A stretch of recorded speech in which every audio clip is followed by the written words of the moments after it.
stamps and I can't let no holder lie to me. I don't feel these rappers, all they lies is hypocrisy. Ain't no competition, ain't no rivalry. Niggas think I'm playing, I don't hear one word they saying, this shit light work. Think Muhammad one of us, he might lose his life first. Circle up and stay alert, another cop can stretch the nigga. He a demon, it's an exorcism, watch I bless the nigga. You took that oath in blood, then you know I'm gon' get active with you. From the opposition, I see vision, let me paint the picture. Rappers claim they spin, I ain't listening, is effective. If revenge was a woman, now I scope that bitch like Jake. So Tower War, we gon' run the summer, it's gon' be historical. Thought they making plays, made them niggas call the audible. Ask who run this shit, but that question is rhetorical. Bitch, I'm the one, me cookies with the oil. I'ma get them crackers, hell, should've never kidnapped my family. I can't do that, bet I be the last nigga standing. Do a life sentence for my niggas, pray you understand me. I might put a switch on this Glock and call it young baby. How you real trigger, know them dots, you a bird feeder. Claiming he a demon, what's a demon to a cold leader? When he saying something, I ain't hear him, this shit light work. It ain't about who got this gun, it's about who gon' up that fight first. I turn a bad situation to a game changer. Bring soldiers from the dead, just raised up the chain frame. Shots, I'ma look like Aaron Jones when I run it. Never bite the hand and feed you, you won't never get that hand back. He bitchin' about 10%, I don't wanna hear none of that. He dropping sword, fuck him, just make sure you get that cover back. Look around, he ain't with us, probably cause he never was. Now my chin like you with the angels for your brothers. Everybody wanna be Richard Porter, God kill him like Alpo. Play if he want, it's laying in the trunk like Lee Malvo. I'm a certified woman's ass nigga, I am not a toy. Hey, out with that hollow son, yeah, this the real McCoy. Feel like Gullah Jack when I'm in Fayetteville, you feel your boy. Still about my bread, still I think that's all that I do. The way I get it, boy, lost, they gon' start to call him Elroy. Fuck his game, pop out on them demons like I'm Hellboy.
Okay.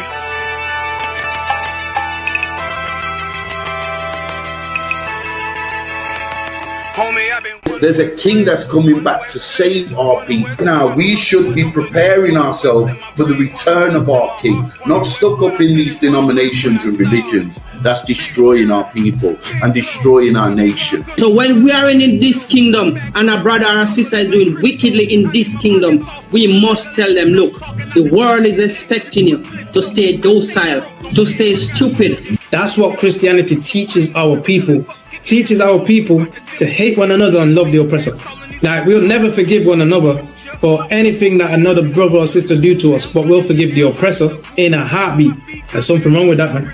Imagine living your life as a whole Christian your whole life, and life's good because you're a Christian and Jesus is white and everything's going great, and there's a landslide and the earth opens up and you go downstairs and you walk through this place and you see a black Jesus, man. Why is Jesus Christ black with an afro in the catacombs, man? This predates the Renaissance period. So when you read the book of Genesis, the trees in the garden with other nations, a leaf, what does a leaf do to a tree? Cover the tree. So Adam took the covering of another nation. What's the covering of another nation? Their culture. So when the Most High saw him, say, yo, Adam, where are you, man? Where are you? Don't mean I can't find you. You mean like who is this nigga, man? Like, where are you, man? I don't know you. Okay. So the Ba al Banya Yasha'ala wa Amarath al Ham wa Idea Yahau. The Ba means speak. Al, when it's joined with something, so al Banya means what? Unto, right? Excellent. So al when it's joined with something means unto. Banya means children. Yasha'ala is Israel. So unto the children of Israel. Like if it's one thing a hoe gonna do, a hoe gonna hold. But she can't hold if there's nobody to hold with. And the thing she said at the end, where she said, I went back and I lied to him and he still wouldn't do it. And then she threw up her hands and she said, well, he'll just be a brother. That's what we need. That's brothers. right. If we have more brothers, hoes like her wouldn't have no outlet. There was a man in the land of Oz whose name was Job, and that man was perfect and upright. There you go, the man called Job. I think Job is what that afflicted. And that man was perfect and upright, meaning what? You can be perfect, man. Job was a man like everybody else, man. Job wasn't no angel, he didn't come from the heavens, and that man was perfect, meaning what? You can be perfect in the Bible. Being perfect is in the Bible. Had fringes on my coattail way before Jimmy. Funny how the general ain't even see a penny. Better show respect, get smoked like a chimney. Keep my name out your mouth, don't even think it. Send a real Smith at y'all, no Jada Pinkett. Both ball heads, my grain above 50. Lost my man to the game, that pain that stuck with me. Had to find a cheat code to the street though, cause them niggas getting fouled, shoot you like a free throw. Keep spitting acid like a Mino, and the nigga be the nicest with a mean flow.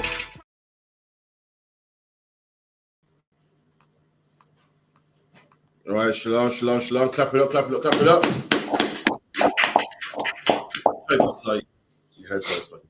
All right, Khan, with the ISUPK started at 125th Street, Harlem, New York, 1 West 125th Street, Harlem, New York, under commanding General Yohana. And from 1969, we've been teaching the truth according to the Bible that blacks, Hispanics, and Native Indians are the real Jews, man. And we have classes at 394 Lodge Road, B18 5PW.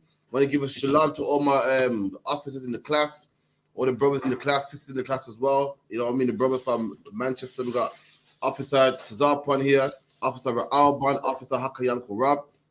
And on Monday, we have the law class, 7 to 9, 394 Lodge Road, B18 5PW. Tuesday, we have an online class from Manchester, which is a brotherhood class, where the brothers teach brothers how to be brothers, man. I know that sounds crazy. I know you're thinking, how can you tell me how to love my brother, man? In the UPK, we will teach you how to love a fellow black man and a fellow black woman too, man. You might think you love your brother, man. You know what I mean? Buying him weed ain't loving him. Buying him weed is hating him, man. Having sex with a black man dashing away is hating him. If you're a part of a gang and you love brothers that wear red, but they hate brothers that wear blue, you don't love your brothers, man. We teach brothers how to love all our brothers, man. All blacks, Hispanics, and Native Indians. You feel me? Also, the Wednesday class is a history class where we teach black history. You know, history that's been forgotten of age, history that they don't teach in the school system, history that we can back up and prove without a shadow of a doubt. Excuse me 1 second, fix this. Without a shadow of a doubt. Every Wednesday, 7 to 9, 394 Lodge Road, B18 5PW. Also, we got today's class, which is scripture breakdown class, which you do every Thursday. Any scripture you don't understand, that you don't get, that you don't comprehend, bring it to this class and we'll break it down for you. Also, we have the Lashaw and Kodash every Friday at the Support for Progress. And the Moments Online, 7 to 9. And make sure you contact the school on 079 607 46784, 079 607 46784. And you can also participate in the class as well. Officer Alban could send you the alphabet and send you the basics, so you can participate and come online as well if you're black or Hispanic or Native Indian. And Friday also we have the Friday we also have the On the Ends podcast as well, which is every 9 o'clock to 11. Make sure you watch that. All the hot topics in the black community, and we also got loads of other content coming out of the UPK. You just hold on to your seat. Loads coming through, man. But Alban, what's time's the name of your one at the moment? So Real Time Revelations every Monday and Thursday from 6 p.m. to 7 p.m. live on ISUPK UK TikTok. Come on, and just to look at what more coming as well, man. I'm not gonna let off yet. We got more coming up. Also, every we have classes in Leicester as well at the Afro Caribbean Center as well. So look out for those. We'll put the flyers up and everything as well. And also we got the Day of Atonement next week on Friday. No food, no water for 24 hours, if that makes sense. So with that, any questions? Was in the wilderness and we had manna. What was that? What was manna? Yeah. The same. Let me get someone get me manna in the Bible dictionary. I believe manna is a type of grain. I believe it's a type of grain or wheat or something like that, according to the Bible. And the Bible calls it angel food. Why? Because it fell from heaven. Let me see if we can find it. Sister asked, what was the substance that fell from heaven? Someone give me Exodus 16. Exodus 16 and 1.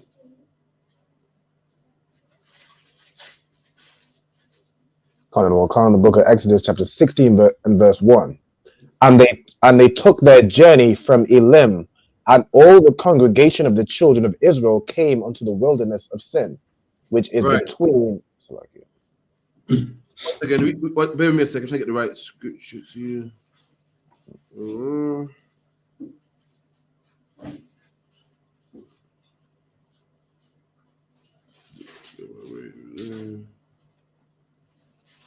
Yeah, go on. Yeah, read that from verse 1, Slack, if you could. Sorry about that. Go on. Come on, that's what I said. But they took their journey from Elim, and all the congregation of the children of Israel came unto the wilderness of Sin, which is between Elim and Sinai, on the 15th day of the second month after their departing out of the land of Egypt. Right, so we were slaves in Egypt, just like how we're slaves in England today. And we left Egypt, just like how we're going to leave England. And from now, we're moving from wilderness to wilderness. So we left Egypt, went from one wilderness, which is what the wilderness of Sin, and another wilderness, which is between Sinai and Elim. A wilderness is just an uninhabited land, a place where man don't dwell, a place where there's no water, no rivers. A forest will be a wilderness. The Sahara Desert will be a wilderness. The Amazon rainforest, that will be a wilderness. And we're just walking, just traveling. Why? Because the Lord's going to lead us from Egypt into our own land. We're walking. And right now we're in the wilderness where there's no food, no nothing. Trees don't grow. So you can't grow pineapples, you can't grow fruit, you can't, go make bread. Because there's no trees, because it's a wilderness. Come on. And the whole congregation of the children of Israel murmured against Moses and Aaron in the wilderness. And everyone started to murmur. Oh, see, we're better off in Egypt, man. See, Moses don't know what he's doing. Black people Moses don't know what he's doing, man. No food around here. I've been traveling for 3 days now. He told us that the Lord is going to give us a new land, man. I'm not quite sure no more, man. I don't know if Moses knows what he's talking about, man. Oh, gosh, man. Listen, what is he doing, man? I'm hungry. Come on. And the children of Israel said unto them, would to God we had died by the hand of the Lord in the land of Egypt, when we sat by the... And then brothers started to talk against Moses, man. Like, boy, it's better off I died in Egypt, man. It's better if I died in England, man. Moses came... I don't know why listen to Moses for talking about this free man talk. Boy, so back in England, at least I have... But Brother said, boy, back in England, at least I had a pension, Boy, at least I had benefits, man. And guess what? At Dixie, I get free wings and fries for $2.50, man. I'm out here hungry, man. At least for £1. I said I could go. What's it called? W.H. Smith, and get the meal deal and a packet of Chris to drink, and and the sandwich. I'm out here dying, man. Egypt went that bad. Egypt was cheap, man. We had good things in Egypt, man. And we totally forgot the fact that we were slaves. Right. Just because we got hungry and felt a bit of discomfort, we wanted to go back into Egypt and be slaves. Why? Because Egypt had a meal deal, man. Imagine that. Egypt had a meal deal and food and stuff, and we thought, police brutality weren't so bad. You know what I mean? Crammed to council things, that weren't so bad. Drugs in the neighborhood, that wasn't so bad. We called a nigger every minute and stopped to fish by the police. They weren't so bad, man. At least we had food, and that's how weak we got because we was peckish, man. Come on. When we sat by the flesh pots and when we did eat bread to the full. There you go. Imagine we was in Egypt getting our backs whooped, getting beaten and called nigger and everything that happened in England today is happening to us. And all we could think about was, bro, at least in Egypt, we had bread we had food till we was full. You go to all you can eat restaurant, eat as much as you want. We had benefits, and the white man gave us crumbs, and the white man would give us, a bonus, a Christmas bonus, and we could eat. We go to the cheap shops like Aldi's and fill up my shopping trolley. We forgot all about slavery, man. Why? Because we got hungry, man. I said, back in Egypt, man, we could eat till we was full. Out here, we're independent. And there's no white man beating our back. And fair enough, we're fighting for our own land, but why, man? We didn't have to go for these struggles, man. Come on. For ye have brought us forth into this wilderness to kill this whole assembly with hunger. There you go. Come on, you brought us out here to die, man. I thought you brought us out here to free us. Come on, you brought us out here to die, man. Come on. Then said the Lord unto Moses, behold, I will rain bread from heaven for you. And the Lord said, what? I will rain bread from heaven. That's not talking about loaves of bread. You're not going to see king's milk coming from. It just means food. Bread just means food in the Bible.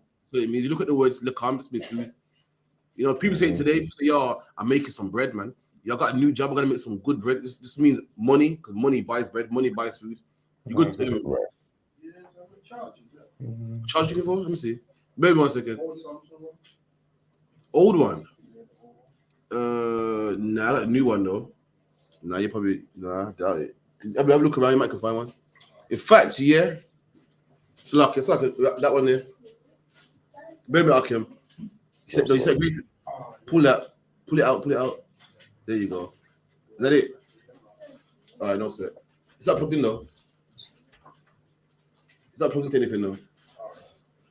Just pull the whole thing so it comes out.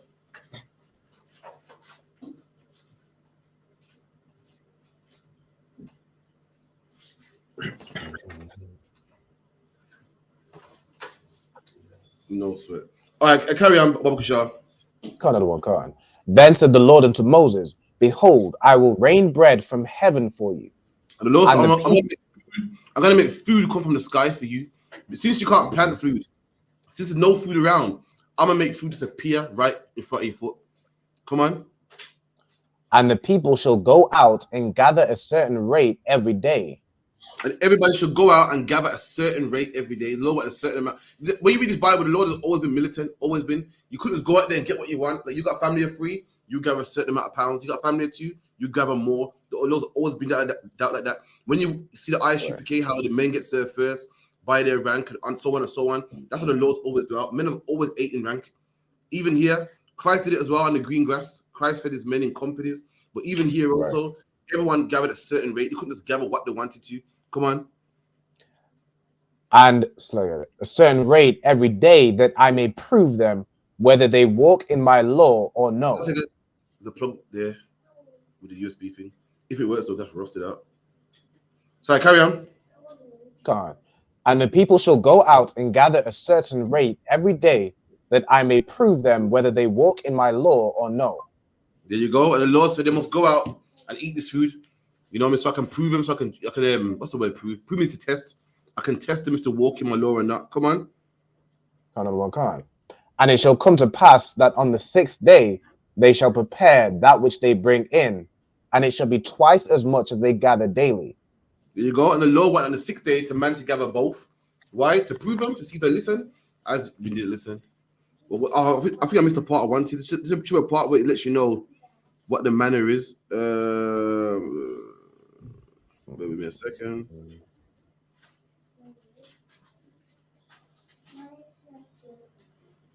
Read. You could read it in the Zanavan Bible Dictionary, Baba Kashar. I believe it's like a coriander seed, if I'm sure. What have you got, Alban, in the blue letter? In the blue letter, I can get it. M-A-N-N-A. N-N-A, can't say.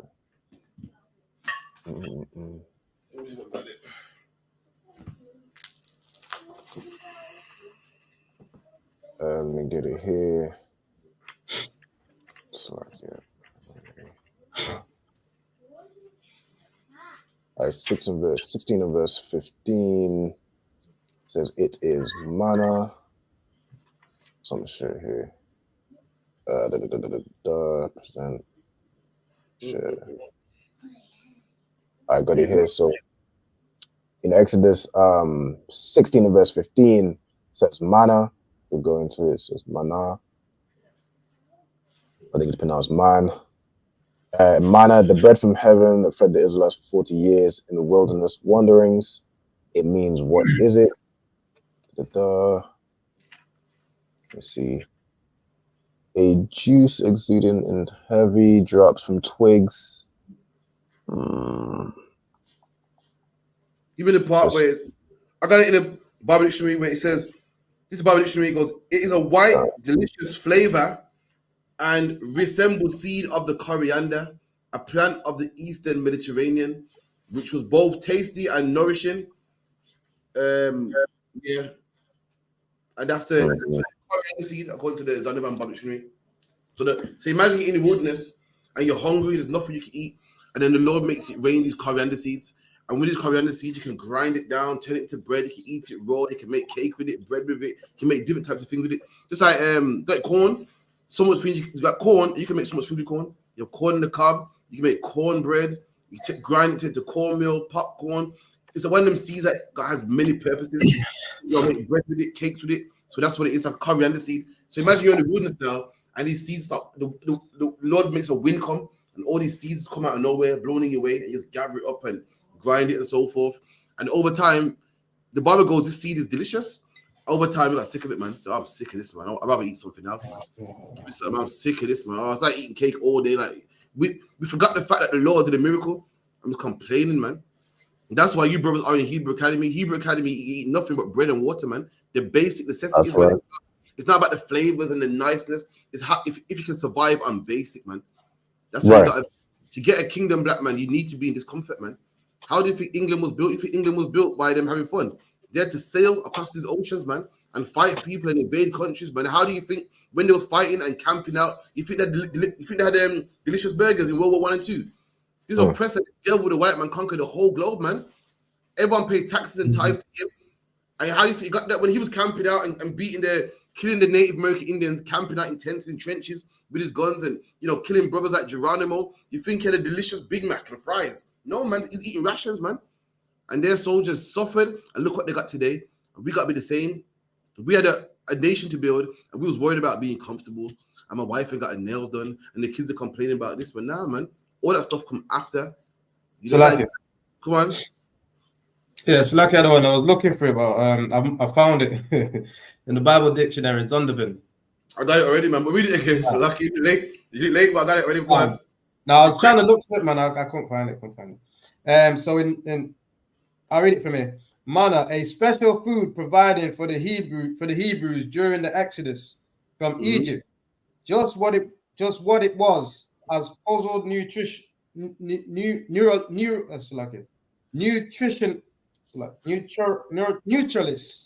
There you go. So not only did it taste nice, it was nutritious. It had everything we needed. Had iron, zinc, copper, everything that a man needs for his diet, man. Had it all. The Lord gave us that. Come on. Okay. Puzzled naturalists for ages. It came at night, resembling hoar frost, coming with the dew. It's in Numbers 11 and 9, and it may have collected in dew drops. There you go. It came to us in dew drops, so it's a small seed. It comes in like little drops. Come on. God, Exodus 16:4. It was white, of delicious flavor, and resembled the seed of coriander. There you go. It looked like coriander seed. So you could grind it down, mash it down. You could turn it into a powder. Mix it with water, make a bread out of it. There's different things you could do with this thing. Just like that corn. The best way I can think is corn. Corn, you can do loads of things with corn. You can make cornbread. You know what I mean? Rose corn. Rose corn. You got the Benjamin started. You make cornmeal porridge. Cornmeal pudding, all the sort of thing you can do with corn and cornmeal. Same with manna as well. We took it home. It's like an ingredient. You can mash it down and do what you want with it. Come on. Kadonka. It was white and delicious. Delicious flavor resembling the seeds of a coriander, a plant of the Eastern Mediterranean area, which was both tasty and nutritious and nourishing. And look at that, it's nourishing too, so it filled you up. And imagine this, imagine you're in the wilderness here, people die in the wilderness, man. People die of frustration, die of hunger. We get fed in the wilderness, and guess what we can think about?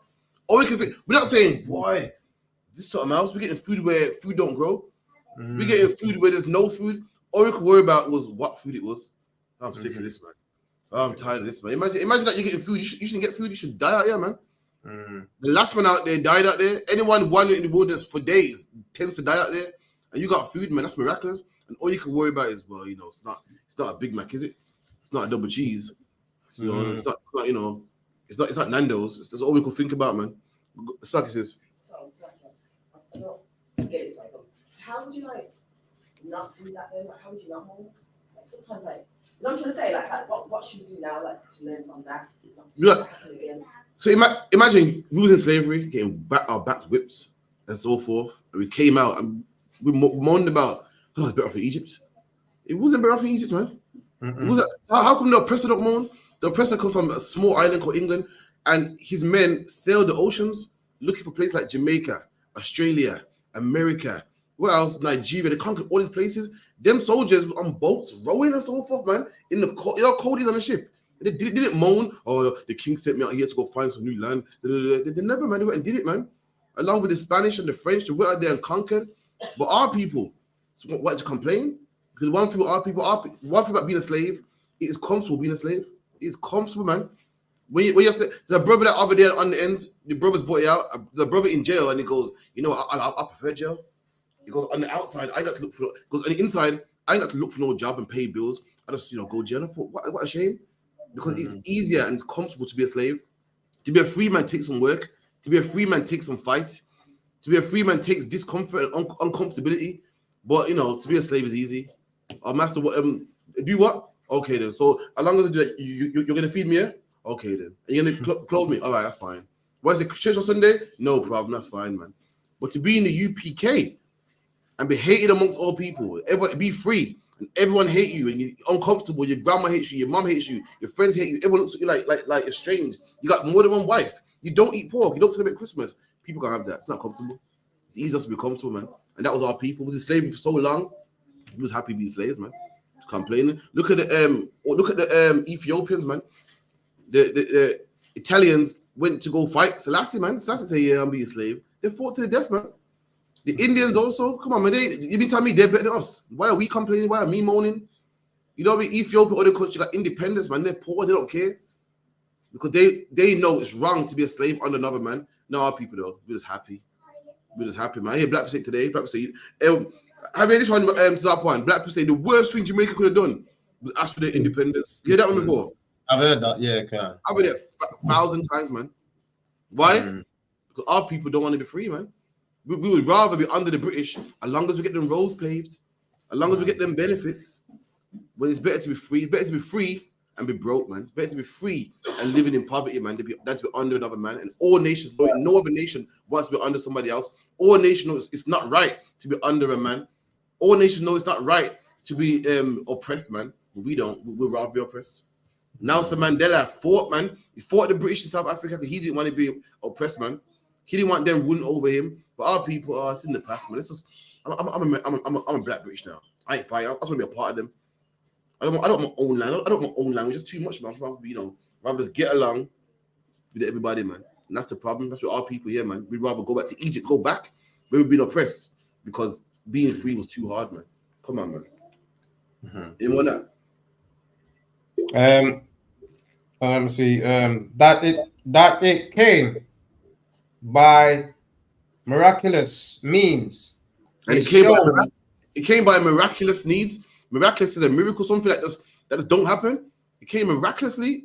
There's no food in the wilderness, and boom, we got food here. That's how it came. And we just moaned and complained and bitched about it and cried about it. And that's how it is, man. That's how it is being the UPK, man. You see brothers coming here, come off drugs, come off weed, and then complain about, this truth ain't fair, and I gotta miss my Sundays, and man, leave, man. Why? Because we want to be comfortable. We want to sleep in. We don't want to go to camp. We don't want to be cold. And that's not how we are in the UPK, man. That's why brothers go for Hebrew Academy to know that, listen, you have to be uncomfortable to get something that you want, man. It's funny how we're uncomfortable to go to work, though, and make money for the white man. But when it comes to making a kingdom, we don't want to be uncomfortable. We want to be on our bed. We don't want to go to camp. We don't want to be in the cold. We don't want to hold posts. We don't want to hold Shema, man. Nah, man. That's how life is. Salakia. If you want anything in life, you want to achieve anything, you need to be uncomfortable, man. You see, our people look at celebrities and say, wow, I want to be like him, man. But let me tell you something about that celebrity. That celebrity was uncomfortable, man. You're a woman out there, you want to be like Beyonce. And I wish I was like Beyonce. Listen, you see the money and the glamour, man. Beyonce had to dance her ass off, man. She had to write some songs and ball it up and throw it in the bin and go again. And do sit-ups to get them abs nice and tight, man. Why? Because if you want success, you got to work hard for it, man. And that's why a lot of our brothers want to be rappers because they think it's easy, man. And when they finally find out how hard it is, they don't want to be rappers no more, man. You know what I mean? A lot of brothers want to be drug dealers too because they think, yo, quick money, man. And when they find out how hard that is, you probably don't want to do that no more, either, man. Right. What you want is a quick success, man. And nothing in life is quick. Anything you want ain't quick, man. Raheem Sterling didn't get to be the captain of England by sleeping in bed and eating what he wants to eat and getting up when he wants to get up, man. His wife couldn't see him every day. His kids couldn't see him every day. Why? Because he's kicking the ball, man. He's not eating what he wants. You off, yeah? Yeah. No sweat. He couldn't eat what he wants, man. He had to eat a certain regime, train at a certain time, train for 8 hours straight and so forth, man. And that's how you get success. No other way, man. Come on. It means it shows by its nature, its time of coming, and its preservation over the Sabbaths. No sweat. But go back to where you was, Alban, if you could. Another one, Khan. Exodus 16 and verse. So we just finished verse 5, so we have verse 6. Go on. Exodus 16 verse 6. And Moses and Aaron said unto all the children of Israel at even, then ye shall know that the Lord hath brought you out from the land of Egypt. And in the morning, then ye shall see the glory of the Lord, for that he heareth your murmurings against the Lord. And what are we that ye murmur against us? There you go. And you hear that there. The Lord said, you murmur against the Lord. And the Lord hears what you say against us. Just let you know that what? When you murmur against the man of the Lord, you murmur against the Lord. You murmur against one of his priests, you murmur against him. It says it right here. The Lord says that you murmur against the Lord. And who are you to murmur against us? It's letting you know that you're murmuring against us. Who's the us? Moses and his brother and the heads. And saying, by murmuring against the men that are set up, you are murmuring against the Lord. To murmur is like to speak under your breath or speak bad about. Come on. Another one, Khan. And Moses said, this shall be when the Lord shall give you in the evening flesh to eat, and in the morning bread to the full. For that the Lord heareth your murmurings which ye murmur against him. And what are we? Your murmurings are not against us, but against the Lord. Listen, Moses said what I just said. What I just said, Moses said, you ain't murmuring against us, you're murmuring against God, man. God sent me on this mission. I ain't a man that woke up one day and did this mission by myself. I didn't say, you know what? I want to get the children of Israel out of Egypt. The Lord set this up. If you murmur against me, what I'm doing, you're murmuring against God himself, man. This is God's plan, not mine, man. Right. Any man that tries to stop our camp comes against the Lord. Them Palestinian protesters didn't come up against us. They come up against God, man. Right. You try to stop us speaking. You try to flag our channels. You try to shut us down. You are coming against God, man. And listen, good luck for you, man. It drives me crazy sometimes. Sometimes I think, I'm in my bed sometimes thinking, raw. Some of them people that was in the Palestine protest fighting against us, where are they now, man? Listen, who knows? Or what will happen to them in the future? It's I go, wow, listen, man. I could imagine how much they might lost loved ones, or the Lord squeezed their heart, man. Or they went to the doctor and they found some big thing on their brain. And they're like, what's that? What's that big thing on their brain, man? Who knows? Because you come against the Lord, listen, man, the Lord don't take it lightly, man. Especially your heathen as well. Come on. Another one, Khan. And Moses spake unto Aaron, say unto all the congregation of the children of Israel, come near before the Lord, for he hath heard your murmurings. And it came to pass, as Aaron spake unto the whole congregation of the children of Israel, that they looked toward the wilderness, and behold, the glory of the Lord appeared in the cloud. And the Lord spake unto Moses, saying, I have heard the murmurings of the children of Israel. Speak unto them, saying, at the evens, like you, ye shall eat flesh, and in the morning ye shall be filled with bread, and ye shall know that I am the Lord your God. Okay, so the Lord said, listen, in the morning, it's going to rain manna, and you're going to be filled with bread. Like, you're not going to have enough, you're not going to get by, you're going to be filled, belly full. Come on, man, tell me that's not a miracle. We weren't living scarce. We're in a place where food don't grow, and not only are we eating to our bellies busting, man. But, we start to complain. Skip me down to the part where we started to moan about the manna as well. I think it's about 1 second. In fact, give me verse 31. Come. Exodus 16 and verse 31. And the house of Israel called the name thereof. Slacker, you said something? This answer the sister's question. Read that again. Come. And the house of Israel called the name thereof manna. And it was like... We called it manna because I think manna means what is it? We didn't know what it was, so we called it manna. Read. Kind. And it was like coriander seed, white. It was like coriander seed. It was white, like a white seed. That's what manna was like. Come on. And the taste of it was like wafers made with honey. And it was delicious. As the Bible says, it actually tastes nice. But we got sick of it afterwards and thought, oh, damn, this, man. We forget that the Lord gave us this. We got sick of it and wanted to eat meat. Give me the part, Alban, with what quail. Khan, I believe it's I think probably next chapter. yeah. Let me see.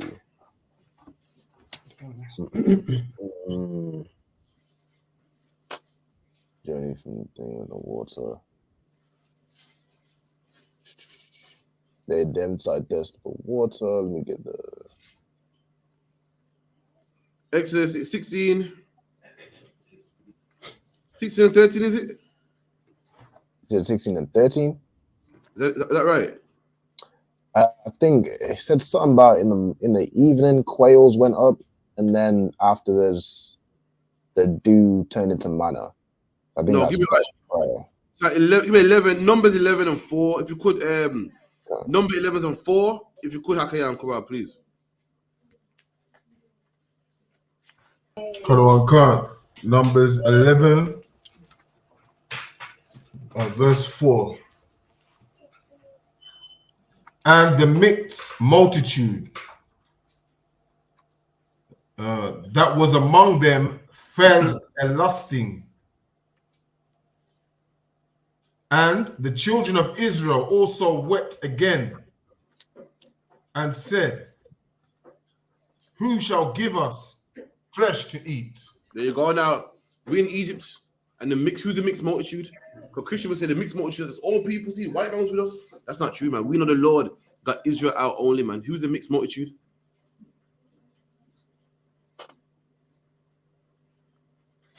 If I could, Go on. Is a mixed multitude is referring to as the is it referring to people of different ages, or like as the generations went on, you would have had people that was born in the wilderness or people that was born, during the time of Egypt?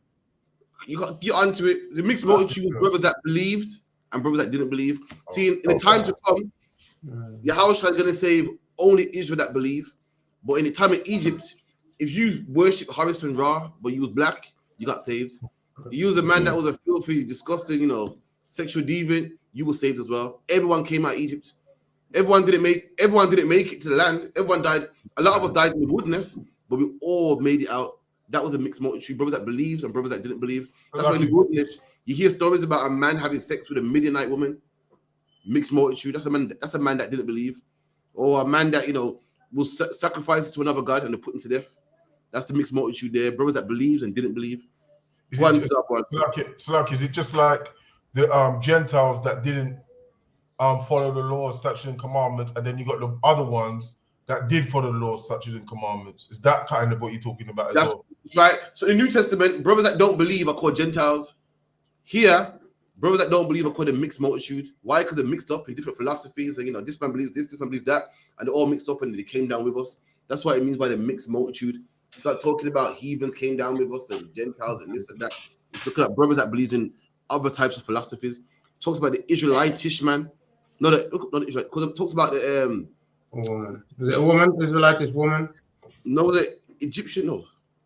Midianitish woman and this and that. You read about it in Numbers when you read about our story and the things that we went through while we're in the wilderness. You read about the types of shit that people doing in there because they were the mixed multitude. What answers? So this woman that comes us, how was she there? There was a woman, there's a heathen woman there that a man must have married and brought her with him because the Lord don't believe in divorce. He must have married this woman with him. But when it talks about Christians make out like there was all types of nations, when that wasn't true. People didn't mix back then. People reading the Bible like it's England. Egypt was full of Egyptians and had slaves, which was us. Egypt wasn't like England today. We got Romanian, Polish, this, that. So how would there be a mixed multitude? People always started mixed. Egypt ain't mixed today. Now it's just only full of Arabs. So it wasn't mixed back then. People are thinking about, when people hear mixed multitude, they think about countries like France, England, America, because even the globe ain't mixed. Only certain countries are mixed. Majority of countries, you go to Morocco, full of Moroccans. You go to Egypt, full of Egyptians. You go to South Africa, they're kind of mixed actually, because white men went down there. But a lot of countries are predominantly that race. But people read the Bible from an American perspective or English perspective. So when they hear mixed multitude, they go, yeah, man, because they're seeing it how it is in their country. But that's not how it was. It was Egyptians and us being their slaves. So when it says mixed multitude, people make out like loads of different nations. What different nations? There was no one in Egypt at the time. People didn't mix back then and don't even really mix today, to be honest, as a whole. Come on. Who's reading? Quran Khan, verse 5. And the children, Slakia, verse 4 still. And the children of Israel also wept again and said, who shall give us flesh to eat? There you go. It's like moaning again, man. If you're gonna give us flesh to eat, man, I'm tired of eating this coriander seeds, man. It's some flesh, man. Y'all, it's too much. We'll do the steak, man. Do lamb chops with the mint sauce. Come on. We remember the fish which we did eat in Egypt freely. Look at that, man. Look how disgusting that is, man. We started to remember the slavery that the Lord took us out of. We started to remember the old days, man. It's funny how we forgot about the police brutality. We forgot about the minimum wage. We forgot about black on black crime. But yeah, I remember the Dixies. You remember got Dixies in London? God. You know what I mean? It was cheap, man. It was nice for £1.50. Yo, he was set, man. Could wash it down with a strawberry Miranda. We started to think about all this stuff here, man. We started to remember all the stuff in Egypt, man. Forgetting that the Lord got us out of there. Why? We were being mistreated. Come on. If I may, sir. Come on. Is that a prime example of Stockholm Syndrome? Kind of, yeah. Stockholm Syndrome is when you start to love the people that's harming you. We miss Egypt, man. We didn't care. We didn't want to be free. You know what I mean? The East Indian man went to war with England because why? England was taxing him too high. And England got his tea from India. And India got all the tea and fruit in the water and said, we ain't giving you nothing, man. Not our people. Well, as long as they get some food, you know, that's tawab, man. I went to Quatzar, I think you with me as well.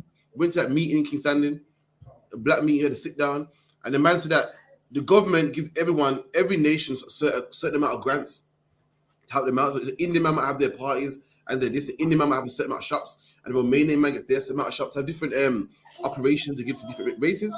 And he goes, he's a politician, so he knows, you know, what goes into it. And apparently the Caribbean community had a big budget here. And guess what we wanted with that? Guess what we wanted with that budget? We was happy enough just to get a party. Or what? A party.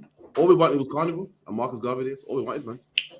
And the East Indian man wanted more grants to open more shops and land. So they wanted land, and the Sikhs wanted another temple, and you know, different things. And all we wanted was Carnival, and that's where the black money went. They had a grant for black people, you know, to open operations and so forth. And we didn't want no shops, we didn't want no businesses, we didn't want no black teachers. All we wanted was to party, man. And you know what it is? Because we're slaves. The Bible calls it we are homeborn slaves, man. We don't want to be independent. We don't want shops. And rulership is too much, man. Just it gives a party, man. I don't care about being in Egypt and being beat up by the police. All I miss is the food, man. The good part, man. Someone give me that in hold where you are. Give me Isaiah 1. Is Israel a homeborn slave?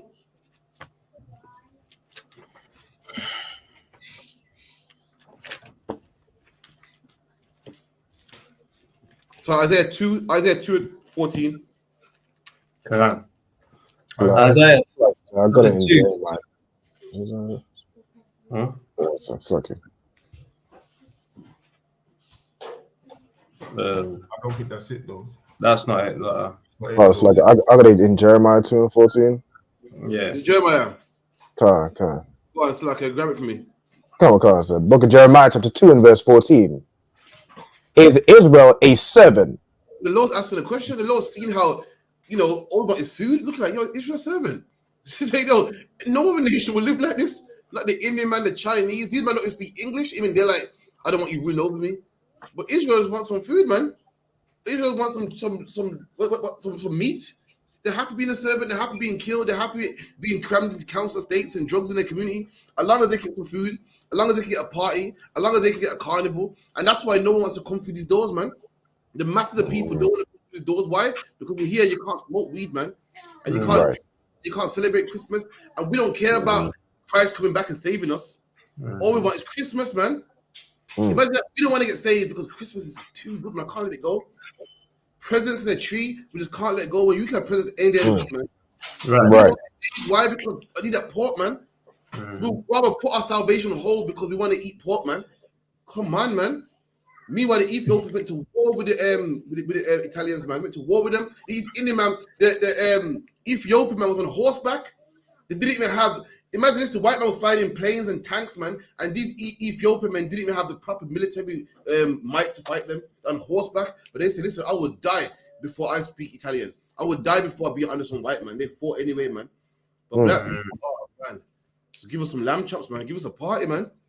Come on, black man. We gotta do better than this, man. How is it black men can rap their ass off and dance their ass off and sing their ass off? And we all talk about the Jewish man's robbing us. All you rappers, and you never thought, I'm the one with the talent here. Let me open my own record company. That's right. Own record company. 50 Cent got millions, man. All these rappers got millions, man. We don't have to go to no Jewish man for no record deal. We don't have to go to him for no money. That's right. Look at all the entertainers we got. A free man would say, you know what? I'm opening my own industry. But slaves don't think like that, man. Floyd Mayweather's a boxer, man, that makes money. Why would he? Why does he have a manager? Why does he have a promoter that makes money off him? He should open a business where he hires other black boxers. But guess what? He's just a high-paid slave, man. We're slaves that get paid minimum wage. He's a slave that gets paid billions. But both of us are slaves nonetheless. And a free man would say, right, I got enough money now. I'm opening my own. Right. Black men came in the 60s. And what did black men do? Rent, man. And now we got nothing. The East Indian man came here, so I'm a rent for a bit until I got enough to own my own. That's how a free man thinks, man. Come on. Turn to one kind. Is he a homeborn slave? The Lord says, is Israel a homeborn slave? He has to ask the question. He sees how we're living. The Lord's thinking, yo, is Israel a homeborn slave? Like, you got a slave that was captured who remembers when he was free, and that slave is a slave, but, he knows how it was when he was free. Then you got a homeborn slave, born into captivity. That man don't know no better. Slave is his whole life. And the Lord saying, boy, is Israel a homeborn slave? Saying not only Israel ain't just a slave, it's like a homeborn slave is a man born on the plantation, a man that knows nothing else but slavery, a man that ain't trying to escape. All he knows is slavery, and that's us, man. We ain't trying to escape. We ain't trying to be free. We complain about the police for 2 days, then we get over it again.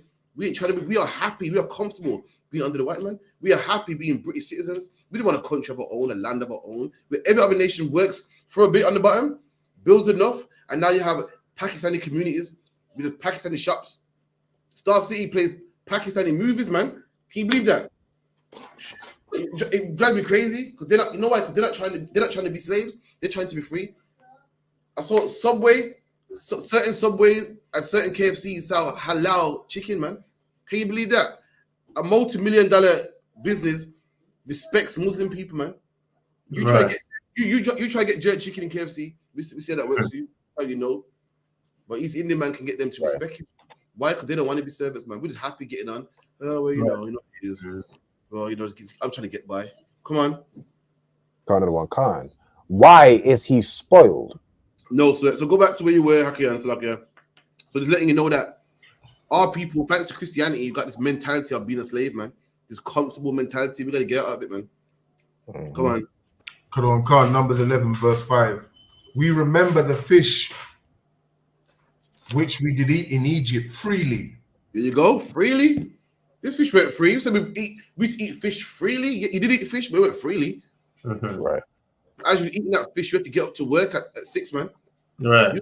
You get ill-treated, man. You're a second-class citizen getting beat, man. You heard about Moses seeing his brother getting beaten by the taskmaster. Getting beaten. You treated horribly, man. We forgot about all that. All we could think about was food, man. Food, man. Come on.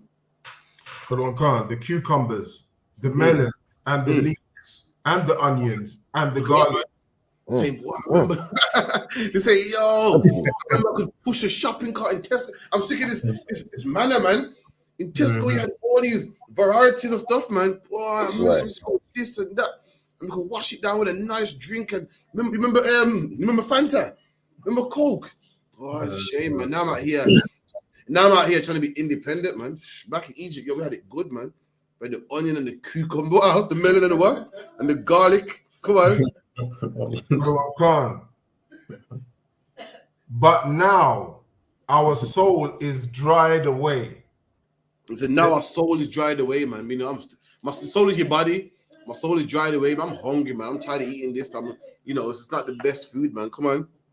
Quran Khan, there is nothing at all besides this manna before our eyes. And they go, there's nothing but this manna, man.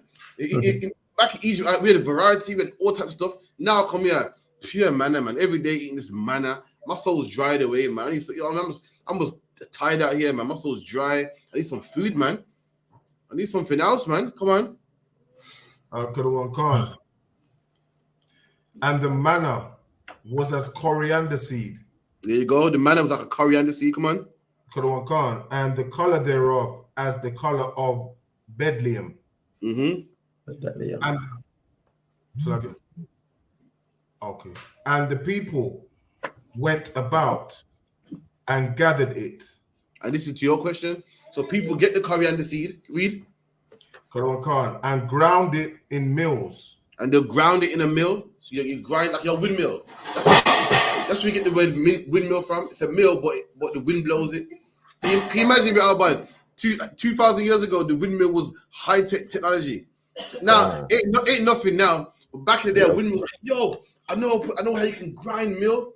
You can grind wheat into powder without even grinding it. The wind does it. That was technology back then, which ain't shit now. Now you got, can you imagine what you got now? But that was technology at the time. So we used to grind it in a mill. Read. And the people went about, Salakia, or beat it in a mortar and baked it in pans and made cake of it. There you go. They made cakes of it, beat it in pans, made bread of it. Different stuff you can do with this coriander seed. Read. And the taste of it was as the taste of fresh oil. There you go. It tasted good. Give me the part where it says boom, boom, boom, boom, boom. So like it on. Come on. That you mentioned the mill before. That would have been mills. A stone, don't it? That would have been the millstone. Yeah. So the old mill back then was a millstone that would grind so heavy it would grind wheat into powder, and then over time they invented something called a windmill, which is the same thing, but the wind will blow it for you. So it makes things better. That was technology back then at the time. So only rich people will have a windmill, and now windmill just come on, it's common knowledge, just normal. Now you got machines now. Go on. They're saying the windmill was around back then. No, a windmill came around. I think probably the 18th century, probably. Okay. Where somehow, man, man always inventing stuff. So say, yo, I'm using a windmill. That way, that way I don't have to pay someone or do it myself. I don't have to, get a horse or what's it called, a cow, and to pull the mill around in a circle. It's too much. I can just kick back and let the wind do it. And then, over time, now machines do it. It's how technology has always been. There's always been technology. You know what I mean? Right. So when you got what's that religion called? The Mormons or something like that. They don't believe in technology. That's ridiculous, man. Because the chariot is also technology. Once upon a time, man used to walk, and then man jumped on the back of a horse, and then one day, man said, I'm gonna make a chariot that the horse can pull. Right. Years and years coming down the line, man make a car. So any man talking about I don't drive car, that's it's a sin. It's ridiculous, man. Men make things. Technology is in the Bible. Right. When you read about the ox pulling the plow, that's technology. Instead of a man plowing the land with his hands, he goes, you know what? Here's my ox. I'm gonna get a plow to put them together, get a nice hook, and drag. It's always been that way, and now you got tractors. It's always been that way. Technology always been moving. Where are we stuck here? Verse 9. And when the dew fell upon the camp in the night, the manna fell upon it. Then Moses heard the people weep throughout their families, every man in the door of his tent. And the anger of the Lord was kindled greatly. Moses also was displeased. There you go. So everyone was crying about, want some meat, man. I'm sick of this. I'm sick of this manna. So the Lord said, okay, cool. The Lord heard us moaning, and the Lord said, I'll give you meat to eat. And the meat that he gave us was quail. You know what I mean? Skip down to verse 31.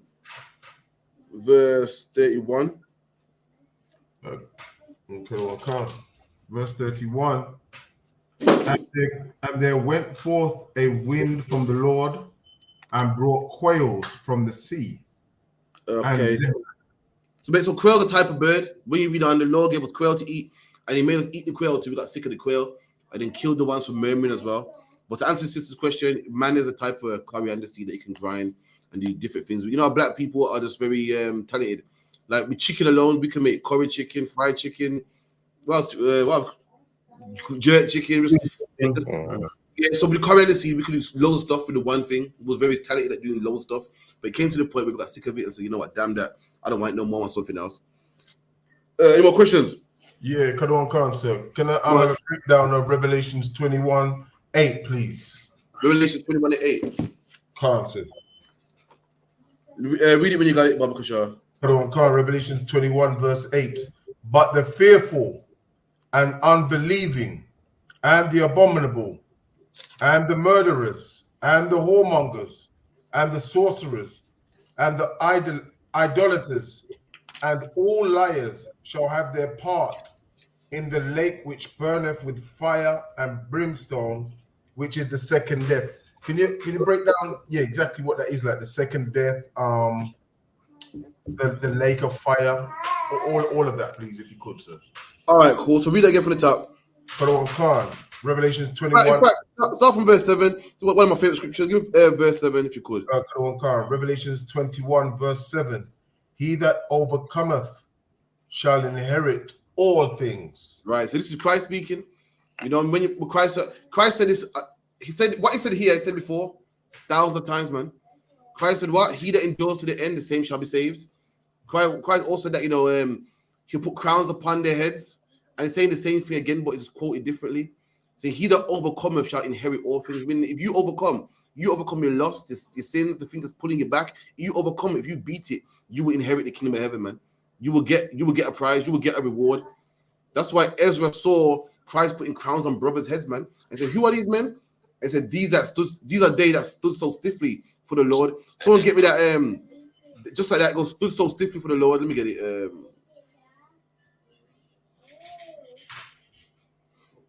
It's 2 Ezra 2 and 46.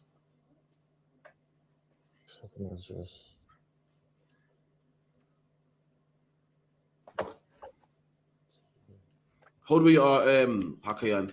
So 2 Ezra 2 and 46. Come on. Book of 2 Ezra chapter 2 and verse 46. Then said I unto the angel, what young person is it that crowneth them and giveth them? Right, so Ezra saw a vision, and he saw innumerable multitude of brothers, and in the middle of them was a man giving them crowns. And this is where we are right now. Read that again, Alban.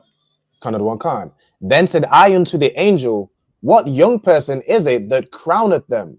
And Ezra look at the angel, he goes, yo, so who's this man in the middle giving them crowns, giving them rewards? Like, who's this? Come on. And giveth them palms in their hands. And giving them palms in their hand, a palm like a leaf in their hand. Come on. So he answered and said unto me, it is the Son of God, whom they have confessed in the world. And he said, this is the Son of God, which is Yahushua, who they have confessed in the world, man. That part's key. From I was young, whatever I was heard, man. From I came in the truth, see, I ain't got to join no camp. All I got to do is just stay in my house, keep the commandments, and serve God, man. The Bible don't say that. The Bible said these men that got crowns, they confess God, man.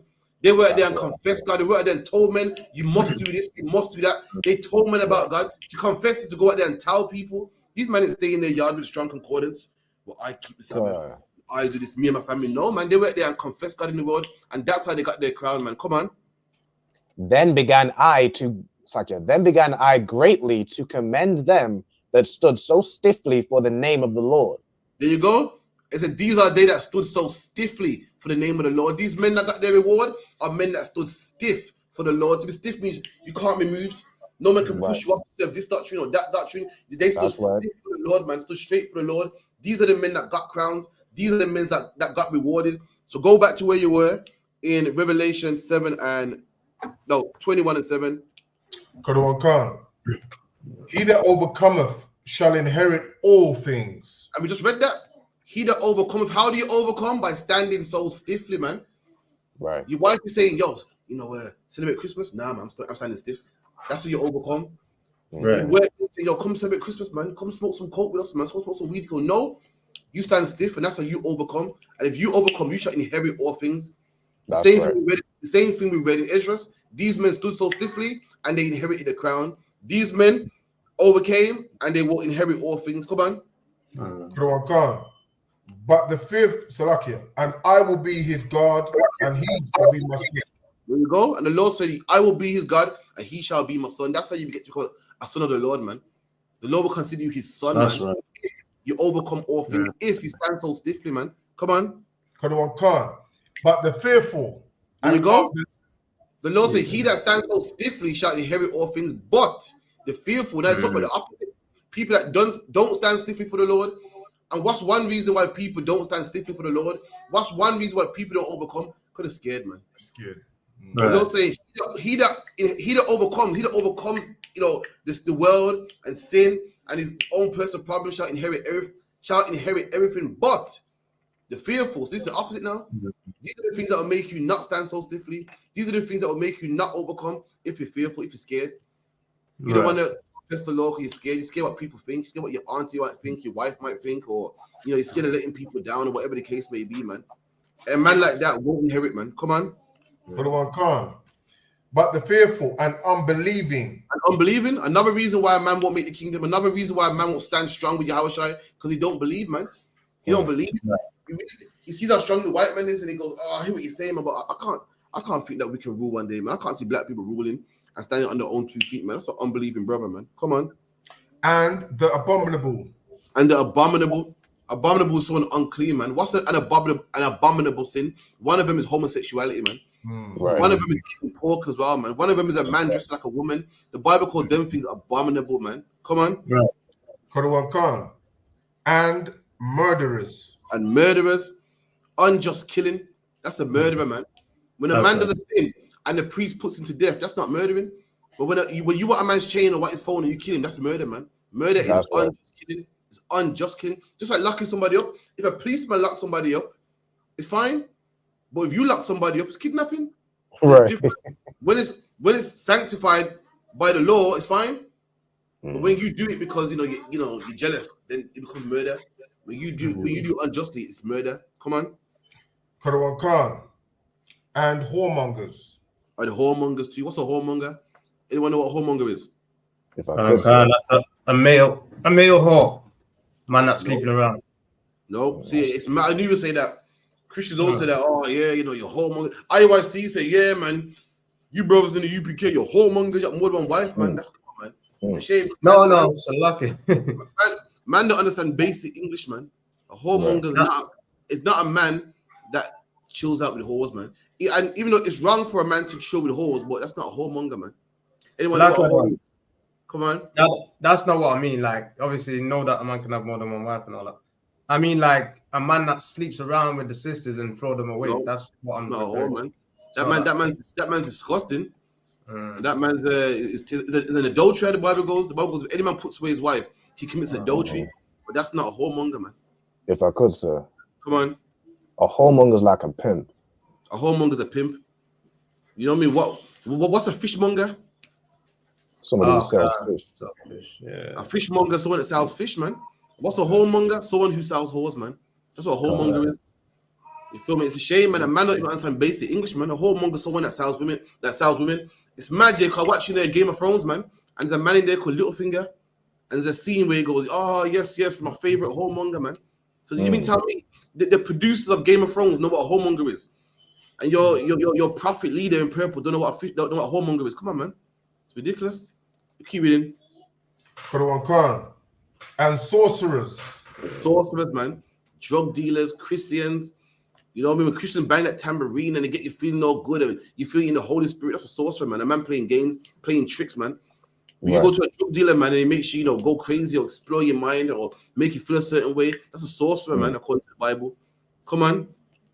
Kadwan Khan. And idolaters. A man that serves an idol, a man that bows down to an idol, a Muslim is an idolater, man. Every Muslim once in their lifetime must go to a place called Mecca, man. And when they get to Mecca, they got to circle a stone, man. Circle a stone 7 times and throw stones at it. And if you can, try touch it, man. That's idolatry according to the Bible, man. That's right. And come on, keep it in. Kadwan Khan.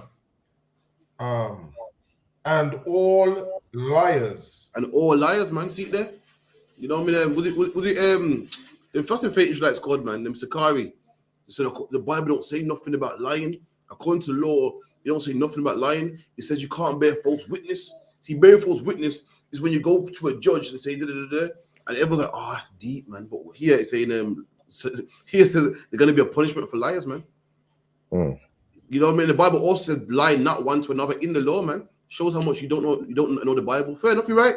Bearing false witness ain't lying. Bearing false witness ain't saying, oh, yeah, Alban, I got $1 million in the bank and I don't. For bearing false witness to go into court and saying, yo, I saw Alban have sex with this woman and he never, that's bearing false witness. You're right. But lying is also wrong, man. We're reading it right here. Come on. Karawan Khan. Shall have their part in the lake which burneth with fire and brimstone. And, which is the second death. There you go, man. And the Lord said, this is what's going to happen to the people that don't stand so stiffly for the Lord. They're going to have their part in the lake of fire, man. What's the lake of fire? Nuclear thermal destruction, man. When a nuclear bomb go off, brothers that serve the Lord are going to be saved, man. They're going to be saved from this destruction. But the brothers that don't believe, the brothers that are wicked, they're going to be burnt up in it, man. And this is the second death. This is the second death. What's the first death? If I could, sir. Come on. Is the first death, is that referring to how we live today? Like we live in a life of death. Right. No, the first death is when you die and become a new person. That's the first death. Okay. You die and become a brand new. The man that you used to be, he's always gone. And the second death is this big death here, man. When everything's gonna get burnt up in nuclear thermal destruction, and the Lord calls it a lake of fire. Imagine we see movies nowadays, so we can say, oh, and that's a bomb, oh, explosion. But John never seen a bomb in his life, and he's getting imagine John's daydreaming like this. Imagine you see John's daydreaming. What's going on with John? And while he's daydreaming like this, he's getting visions flash through his head, and he's seeing fire. There's loads of fire, and buildings collapsing, and burning people's skin off. It's like a lake of fire. You know, lake is synonymous with something big. Like when people say, yo, I saw a sea of people. Or it's like a lake of fire, man. He can't get head around it. And John's bomb. At the time, people go, John, lake of fire. How could fire be so big? But now we can see it, man. Now it's common knowledge how fire can be so big. It's called an explosion, man. And guess we're gonna get brothers that come and serve the Lord, they're not gonna be in the explosion. But the brothers here will be, man. The liars, the murderers, the fearful, they're going to be in the explosion, man. So the first death, is where what we come out of the world into the UPK and change our life. And the second, and this is the second death, meaning that bit I'm a little bit second death is destruction. The destruction of nuclear warfare that man are going to get for disobeying the Lord. Not us, though. Them. Not us, man. Someone get me the scripture where it goes, blessed he that don't see the second death, something like that anyway. Oh, right. See Revelation somewhere. So I think it said second death have no power, something like that.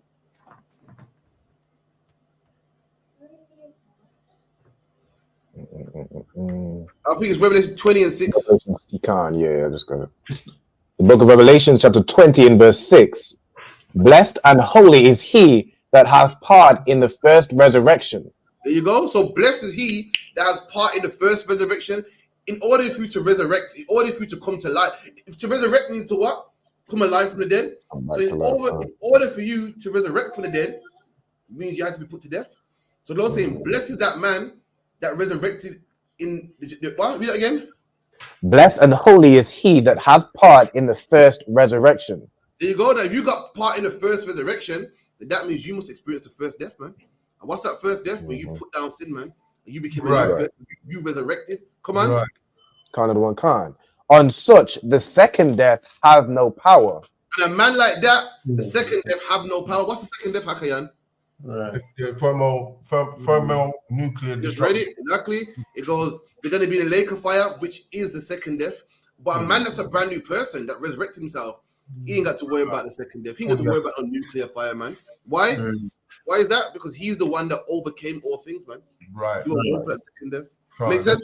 Yeah, broke it down heavy. Both sides, guys. So the brother online, Allah Zahaban Yahawada. If you could just highlight that for me, please. Come, sir. The brother says, Shalom, sir. Can I get a general breakdown of 1 Corinthians chapter 2 and verse 4 to 7? Okay, I'll try. I'll try my best. If I can't, I'll speak to General Muhammad. Right. 1 Corinthians 2 and 4.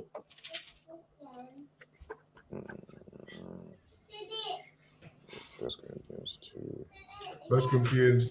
No, if you got it, go ahead. You got it, yeah? Nah, if you got it, go ahead. Okay. 1 Corinthians 4. 2 and Sorry, 4. 2, 4 2 to and 6. verse 4. My speech and my preaching was not with enticing words of a man's wisdom, but the demonstration of the Spirit and of power, that your faith should not stand in the wisdom of men, but in the power of God. Howbeit, we speak wisdom among them that are perfect, yet not the wisdom of this world, nor of the princes of this world. Okay, start from verse 1, Baba Kishar. Start from verse 1 if you could. 1 Corinthians 2 verse 1, and I, brethren, when I came to you, came not with excellency of speech or of wisdom, declaring unto you the testimony of God. Right, so Paul saying, Paul talking to the brothers in Corinthians, he said, when I came to you, I gave you the testimony of God, but I didn't give you a nice speech. I didn't come to you, our pastor will come to you or nice. Like in the UPK, people say, how come you lot are so ghetto, man? How come you lot swear sometimes? How come you lot are so gangster and, you come in and, you speak this basic, you don't speak the nice vocation, how the pastor would talk. You go to church and they speak all highly because what it is, brother, and the excellency and the wisdom of God. All these high words, when we just speak to brothers that's saying, why? Because we're men from the streets talking to other men of the streets. And that's how Paul spoke to brothers in Corinthians. Why Christ's ministry was full of men that was street brothers, man. Christ's men were fishermen. Fishermen are poor. Fish, to this day, fishermen don't make money, man. Fishermen work so hard and get change. They don't get big money. They work hard, fishing. Then they go back to the market and got the fish and sell it on the market. They don't make money. And that's who Christ's men were. And Paul's ministry was full of brothers like this. And Paul taught them the wisdom of God, but spoke to them plainly, man. Yo, man, what's up, brother? You're good. How you go? Listen, brother, I need this. Yeah, man, no sweat, man. Just like that. Christian, you come here from the Christian church, you're gonna have a reality. You're gonna be scared. You're like, yo, the captain said no sweat. I said, that's right. Wow, that was so gangster. That was so gangster. Right. My pastors bless you, brother. May the Lord be with you. All them nice words, and my pastor and the man in UPK said, no sweat. Bless you. Whoa, them man. Listen, man, they call me men of God, man. They ain't speaking in excellency of speech. But that's how Paul spoke. Paul gave him the wisdom of God, but didn't speak to him in great, big vocations. Come on. For I determined not to know anything among you, save Jesus Christ and him crucified. Listen, I don't declare to know anything among you. I don't claim that I know this and know that. I'm teaching you the word of God, that's it. I'm not claiming to be a great mathematician or a great scientist. The only thing I come to declare you is Christ, man. How to be saved, how to put down, your sins, how to keep the law. That's the only thing I declare. I don't declare to be anything else but a man of God. Come on. And I was with you in weakness and in fear and in much trembling. Paul, I was with you in trembling and fear. I was with you when you were down, when you had nothing in your low stages. I was with you. Come on. And my speech and my preaching was not with enticing words of a man's wisdom. There you go. And it wasn't, when I spoke to you, it wasn't with enticing words of man's wisdom. You know what man will consider, wow, that's deep, man. You ever watch them debates with Sarnetta and Polite and they're talking the big qualities and the metamorphosis? You might have seen that skit with Damon Wayans. When Damon Wayans was taking the piss out of them black men. Yeah, I seen that stuff. And he's like, because Nick Paddy whack.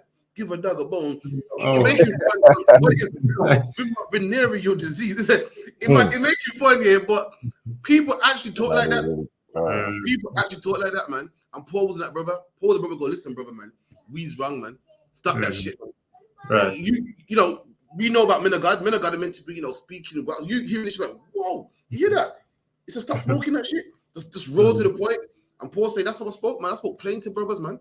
I didn't speak all that, what man would consider as, whoa, man's wisdom. And he said about the metamorphosis, man. I just spoke plain, bro. Brother, man, you smoking weed. Stop that nonsense, man. Stop being a whore, man. Put some clothes on your behind, man. Just like that. But pastor says, you need to retain your modesty. All that bullshit there. Paul said, listen, look, man, put some clothes on your body, man. Cover up, man. Just like that. Come on. If I may. So, Paul, he got killed eventually, right? Is that because of his plain talking? How he offended their people, or? Was that something else? No, Paul got killed because he was teaching the word of Christ. The man killed him. So I'm not sure who killed him. Could be the Romans. After Dungabar, it could be the history. I'm not sure why, but Paul was a brother just like you, Hakayan, just like you, Zarpan, just like you, Alban. Just plain, man. Just plain, man. People look at us and say, they can't be men of God. Look at them with their baggy jeans and their braids. This is how Paul spoke. This is how Christ spoke to you, man. He spoke to us. He had the wisdom, but not man's wisdom. Not what man thought was, whoa, that's deep, man. He said, cover up, man. Cover your breast, man. Just like that. Not, sister, you need to retain your modesty and fuck all that, man. Skin of French. Just straight to the point. Come on. And Salakia, just one more thing, if I could, sir, before you go. Come on. Can you show me afterwards how Paul dressed and the prophets, but all of them, how they dressed, if I could. How they dressed or spoke? Dressed, the clothing. All right, no sweat. Go on. But in demonstration of the spirit and of power. There you go. Well, I didn't speak to a man's wisdom, but I demonstrated the spirit of power, man. I demonstrated the spirit of power, the spirit the Lord wants you to have. The spirit is what the characteristics. I demonstrated properly how the Lord wants to have. Fair enough, my words weren't, it weren't words coming out of an Oxford dictionary, but it was the word of God, though. That's right. It wasn't the best vocation, but it was the word of God, though. God wants you off drugs, and I told you get off drugs, man. God wants you to get out of the church. I told you to get off the church, man. God don't want you to be no Muslim. I told you don't be a Muslim, man. I'm demonstrating the power of God right here, man. It might not be man's wisdom. It might not be the best, the best speech. My speech ain't coming out of Oxford and Cambridge and Yale and Harvard, but it's getting the work done, though. It's God's work, though. It's what God wants you to do, though. Come on. Right. Khan, that your faith should not stand in the wisdom of men. Go on. But in the power of God. There you go. I've taught you so that you don't rely on man, but you rely on God. It was rough, it was harsh, but it's what God wanted, though. To get you from start following man, but following God. Come on. Howbeit we speak wisdom among them that are perfect, yet not the wisdom of this world. Read that again. Howbeit we speak wisdom among them that are perfect. There you go. And how is a man become perfect? Following the laws, commandments of the Most High. Absolutely. And amongst men that are perfect, amongst men in the school, we speak wisdom, man. We speak wisdom. We have classes. We break things down. We speak wisdom. We give advice and counsel. We speak wisdom amongst each other, man. The brothers that are perfect. Come on. Yet not the wisdom of this world. But we don't speak the wisdom of this world, though. What's the wisdom of this world? What's the thing that make people wise in this world, man? Yo, listen, you got another wife, leave him. That's wise, man. That's a common thing to do. You ask anybody, what do you do with this? Your man got another man. The first thing they'll say is leave him. You gotta know your wealth. You gotta know your worth. Sorry, don't go with that. That's the wisdom of this world. You ask anybody, they'll say, sis, you gotta know your worth, man. You gotta leave that, man. That's the wisdom of this world. That is a wise thing to do in this world, man. Well, brother, it's your body, man. You want to go get tattoos, man. Do what makes you happy. The Lord wants you to be happy. That's the wisdom of this world, man. And that's the things that we don't teach amongst each other, man. We teach wisdom, but not the wisdom amongst this world. Not the things that make people wise in this world, man. Right. Oh, sis, you know what I mean? You're not ready to have a baby. Abort it then. Listen, God don't want you. Yeah, man. What's the point of having a baby and ruining your body and you ain't ready? You can't support this baby.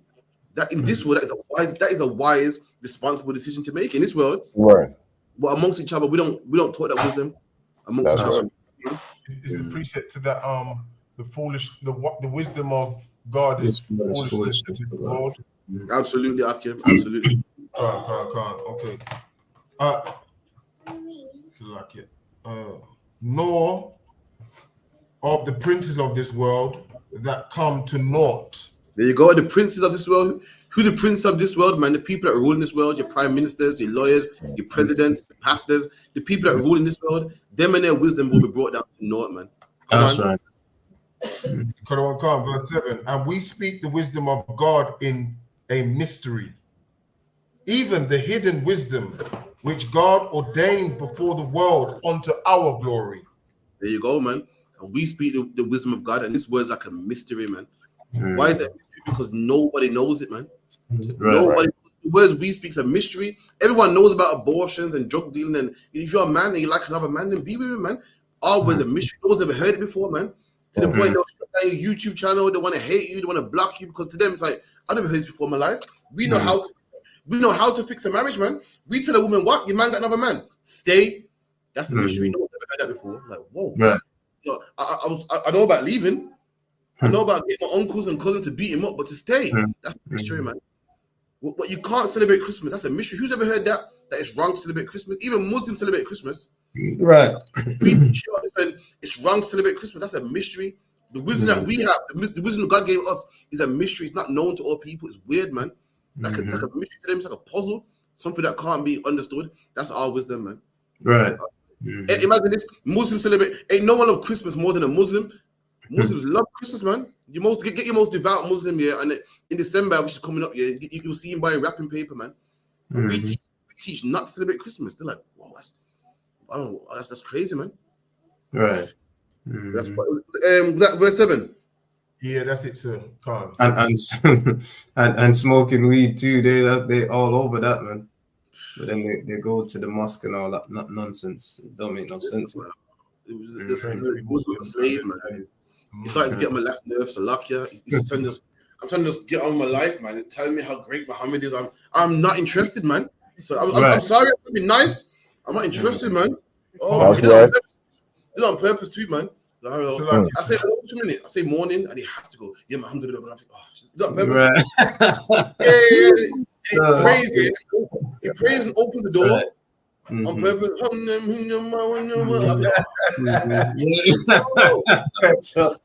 Nah, man, listen. Put religion aside for 1 second. Yeah, there's something called what's it called? There's boundaries, man. Something called privacy, man. Right. I want to have a personal conversation loud. I want to say, yeah, man. No. Wear the blue one tonight, man. The lace one. There's something called privacy, man. I come to they don't mix religion with work, man. Guys, it's hard to get on my nerves, man. So lucky, you know what I mean? What the guy said that he don't celebrate Christmas. Get out of here, man. Muslims celebrate Christmas more than Eid. I said Muslims celebrate Christmas more than Eid, man. Get me? That's a lie. Listen, Muslims sing with jingle bells more than Eid, man. So lucky, way more than that. Mike look like he's offended, you know. Come again? Mike look like he's offended. I'm busy about that, man. Listen, Muslims love Christmas. Listen, a couple years ago, Christmas fell on a Sunday. No word of a lie. And we went to Speaker's Corner. We went to Speaker's Corner because Speaker's Corner is every Sunday. And we just thought, we forgot it was Christmas because we don't celebrate Christmas. So we went to Speaker's Corner to go debate some Muslims, man. Could we find a Muslim? Could we find a Muslim? No. If that's one of them it was too busy eating Christmas pudding, man, and unwrapping their new bike, their new Ben 10 bike, and their new PlayStation 5. We couldn't find a Muslim in sight to debate, man. Muhammad Salaki said, any other Sunday, Speaker's Corner is rampant in Muslims, man. You be tripping over Muslims, but this day I think they were busy unwrapping their gifts. Sorry, you know. You go to slavery, Muslims be participating in Secret Santa, the whole nine, man. Don't tell me they don't celebrate Christmas. Come on, man. What a tikka sandwich you said? Come again? What did you say? A tikka sandwich? No. They be doing the Secret Santa, the whole nine, man. Listen, we live in England, man, where everyone's Muslim. All we got is open our eyes, man. Right. See you, man. You get to lie to me. No point lying to me. Listen, there's no point lying to yourself. All you got to do is open your eyes, man. I'll see it, man. See it, man. Ask any Muslim child, listen, what you get for Christmas last year, and they will tell you, man. I got this, I got that, I got this. Any one of them. None of them will say, I don't celebrate that. Everyone have to say, you ran up 10 of them here. I guarantee 9 out of 10 of them got Christmas gifts last year, man. Don't lie to me. Anyway, Slaki, where were we? Oh, that was it. That was just a breakdown for the Corinthians, for the brother in America, sir. No swear. Any more questions? And the brother, the answer your question, give me one of a kind. Slaki, Rabban. Come on, guys. I had a question in Book of Genesis, chapter 27 and verse 40. 27 and 40. Who should have killed me this question? You know, Rabban got the baddest questions and the most complex questions, you know. 27 and 40. It's a lucky I played. It's to do with the blessings that Isaac gave to Esau. Okay. So if I break down on it or Khan, if I could. Okay, so Genesis 27 and 40. So Abraham, what's his name? Isaac had 2 children, Jacob and Esau. And Jacob got his blessing, which was to rule the earth. And Esau came in crying like, yo, Dad, come on, man, you must have a blessing for me, man. And this is the blessing that he gave his son. He was Esau, who is today known as a European, whether it be the Portuguese, the British, the French, the Polish, the German, whatever the case may be. This is them. Esau. Come on. Khan. Book of Genesis 27 and verse 40. And by the sword shalt thou live.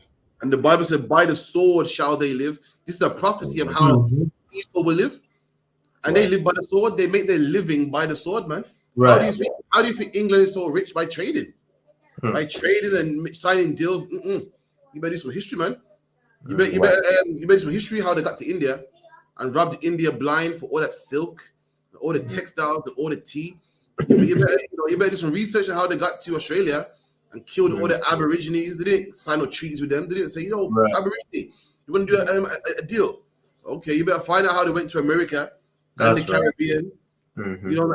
Barbados, Bahamas, Jamaica, Trinidad, how they went to Alaska. You better find out, man. They went by killing people. People had to die so England could be so rich. People had to die so America could be so rich, man. Come on. And shall serve thy brother. And shall serve thy brother. So they are our servant. Our servant, they came out before us. But we got the blessing. So they're our servant. In the future, they will serve us, man. But this is how they make a living. They make a living by the sword, man. You give me any nation on the face of the earth that's done as much killing as this oppressor, man. Come on. Khan. And it shall come to pass when thou shalt have dominion, that thou shalt break his yoke from off thy neck. There you go. And the Bible goes, there's going to be a time when this oppressor is going to have dominion, when he's going to rule, which is today. And he's going to break the yoke that we put on him off his neck. He's going to be free. That's the time we're living in now. He don't have no leash on him. He's loose, man. He's robbing everybody blind, robbing everyone for their oil, robbing everyone for their resources, robbing everyone for their land. This man, he's the reason why you got something called Hong Kong, man. This man will come to your country, make a brand new country. This man went to India and then divided it up, man. Divided the people in the land, and now you got Pakistan and Bangladesh. Went to China, and now you got Hong Kong and mainland China. Went to this wherever it goes, man. It kills people and makes new countries. Imagine you're it's your house. I come to your house, man. And I say, this is your house here, but from the TV to the back garden, that's my house. The rest is yours, but I'm claiming this part. You're like, this is mine. The president with China say, this piece is Hong Kong. We're calling it Hong Kong, all right? We own this part now. This is ours. So that's how he rolls, man. So lucky, he lives by the sword. And if any man wants to oppose him or go against him, you die, man. That's right. Whether it's Portuguese, French, they all do it, man. Come on. If I could say just on this verse, is there a time, can you recall like a scripture or a time in history where the oppressor, like we've had the oppressor in like slavery to the point where he'd have a yoke on his neck or what that would represent? The time of King David. King David had the Edomites in slavery. Let me see if we can find that. Let me see if I can find that for you. Cool, that's it. King David even made them serve in his army.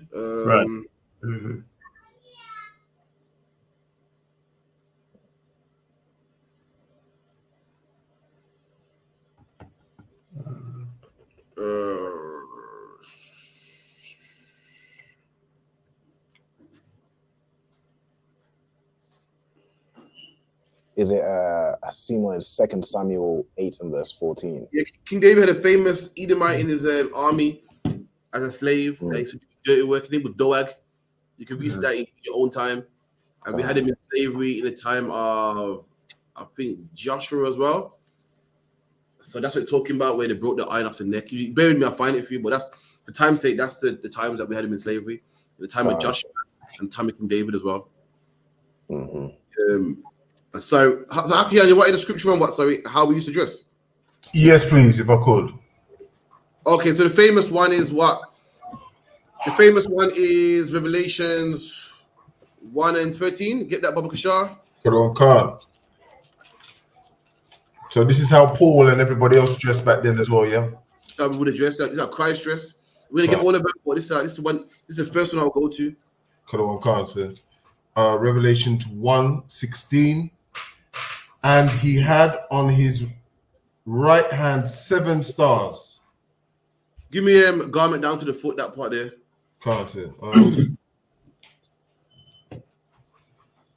Oh yeah, 13. And in the midst of the 7 candlesticks, one I come to the Son of Man.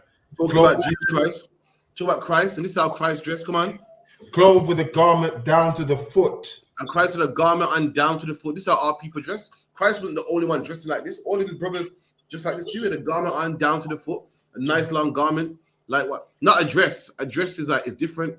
A garment is like a long trench coat. You got a coat that will come to your hip.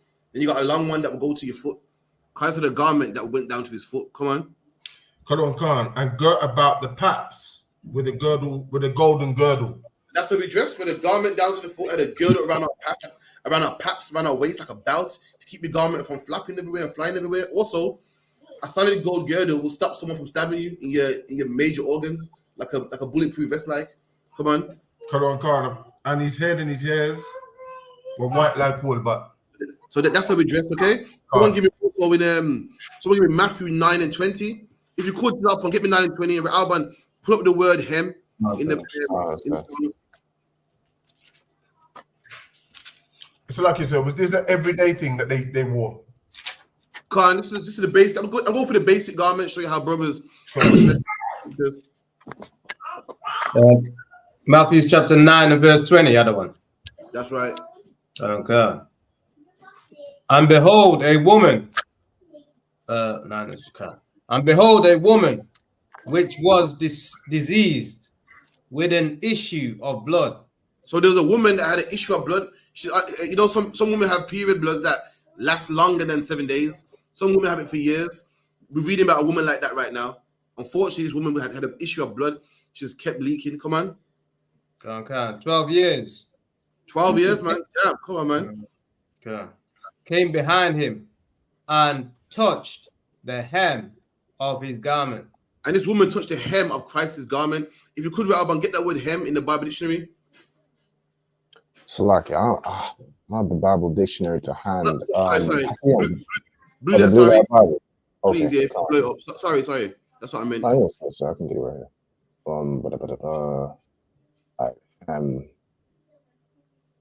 Get it. Get it in the scripture. Salaki. Right here. I'm gonna highlight the word hem. Of Shawwal. Going to this. So the woman touched the hem of Christ's garment. When we look at that word hem in the Bible, look what it reads: skirt, a priest's robe. So Christ had a robe on. He had a nice long robe like what he had in Revelations. Go down to the part where it says, skip down some part. Should say fringe. Flowering skirt of a robe and cover this. Go up. I think it's the Bible dictionary. We don't sway it, but in the Bible dictionary it says that the hem is a fringe. The fringe of Christ. Christ also had fringes on his garment too. So we had long garments, long robes with fringes on there. Someone get me First Maccabees 14 and 9. I don't have my. I got it. First Maccabees. No sweat.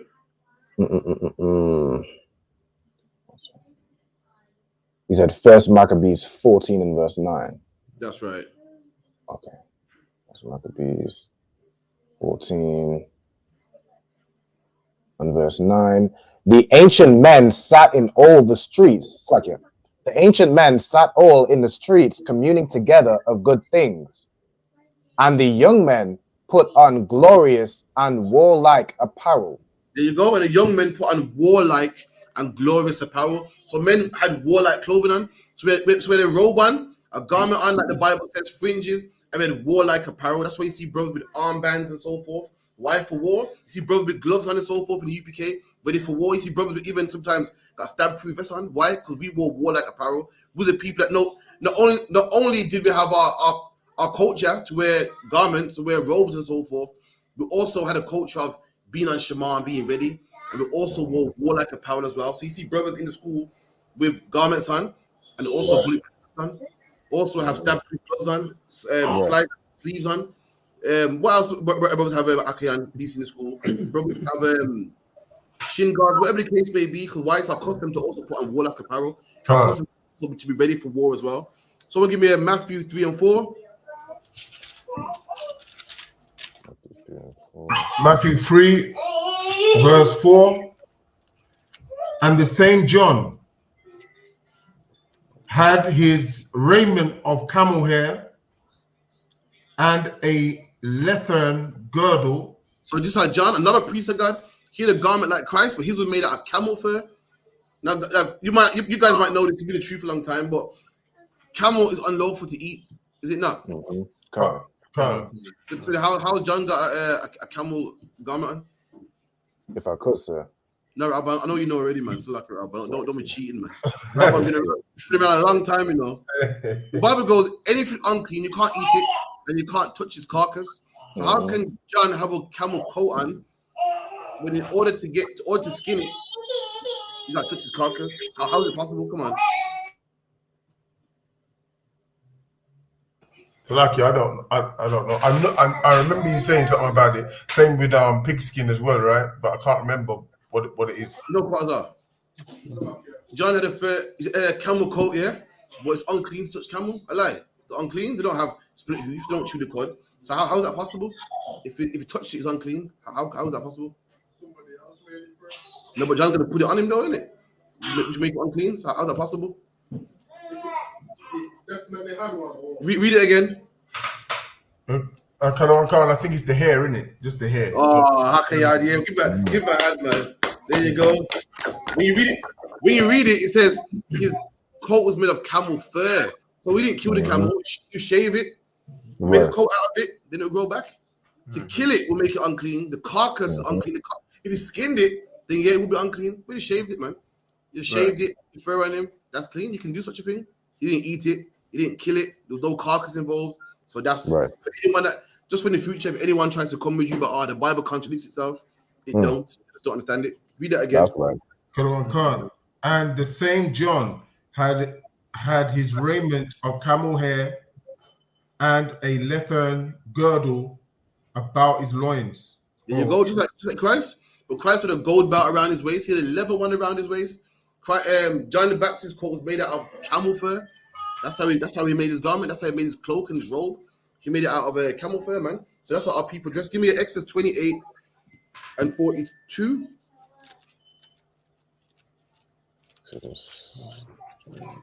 So like you said, so you know the jeans and the trousers that we wear with the fringes.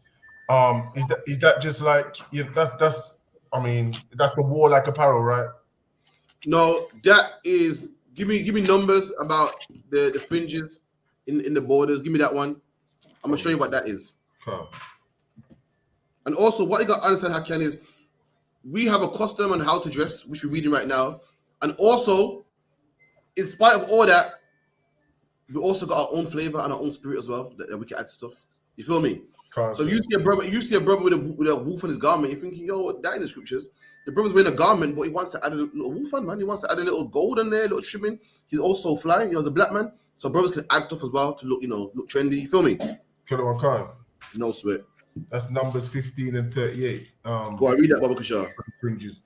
Speak unto the children of Israel and bid them that they make them fringes in the borders of their garments. Right. So the Lord said that we make fringes in the border of our garment. A fringe is something that hangs. And the Lord said make it in the borders of our garment. The border of your garment, it's not a t-shirt, man.